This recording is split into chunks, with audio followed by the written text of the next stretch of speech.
আমি গ্রামার দিয়ে শুরু করলাম তোমাদের 11 সেমিস্টার 2 এর ক্লাসগুলি। প্রথম যে ক্লাস, আজ প্রথম ক্লাস, সেই প্রথম ক্লাসে কি নিয়ে এসেছি, টেন্স বলে একটা টপিক আছে। সেই টেন্স টপিকের যে পার্টটা সেটা তোমাদের জন্য প্রেজেন্ট করছি।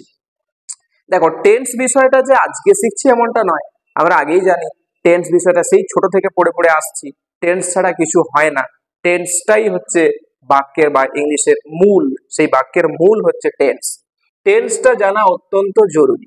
আমাদের জন্য যে কোশ্চেনগুলো আসবে সেকেন্ড সেমিস্টারে টেন্স থেকে, সেটা কি না, শূন্যস্থান পূরণ, ফিল ইন দ্য ব্ল্যাঙ্কস।